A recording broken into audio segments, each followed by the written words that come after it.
तो ये नियम आपको ध्यान रखना है कि जब भी पास्ट में दो घटनाएं होंगी तो जो घटना पहले होगी उसके साथ आप यूज करेंगे पास्ट परफेक्ट, और जो बाद में होगी उसके साथ आप यूज करेंगे पास्ट इंडेफिनिट। अब यहां पर इसके पीछे का आप लॉजिक भी जानना चाहेंगे। लॉजिक में आपको शॉर्ट में बताने की कोशिश करूंगा। लॉजिक ये है स्टूडेंट्स कि जो पास्ट परफेक्ट होता है उसका नेचर होता है रिलेटिव होना, और जो पास्ट इंडेफिनिट होता है इसका नेचर होता है एब्सोल्यूट होना। अब आप समझेंगे सर ये क्या चीज है, तो थोड़ा समझ लीजिए, टेक्निकल जानकारी है। जो रिलेटिव होते हैं, जो टेंसेस रिलेटिव की कैटेगरी में आते हैं, उन टेंसेस में होने वाली जो घटनाएं होती हैं उनके समय को बताने के लिए हमें हमेशा किसी दूसरे टेंस की घटना के समय के साथ उन्हें रिलेट करना होता है। और ऐसे टेंसेस कभी भी प्रेजेंट से खुद को रिलेट नहीं करते, बल्कि अपने टाइम को ये रिलेट करने के लिए किसी दूसरे टेंस की मदद लेते हैं।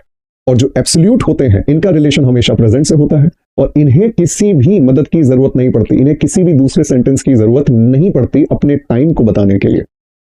एक एग्जांपल मैं आपको देता हूं। एग्जांपल के तौर पर मैं जब पार्टी में पहुंचा तो वो जा चुका था। अगर मैं इसको इंग्लिश में कहता हूं, when I reach the party he left, when I reached the party he left, इसका मतलब जब मैं पहुंचा मतलब past indefinite tense, he left again past indefinite tense. अब इससे कंफ्यूजन ये हो जाएगा कि मेरे पहुंचने से पहले वो जा चुका था या मेरे पहुंचने के बाद वो गया।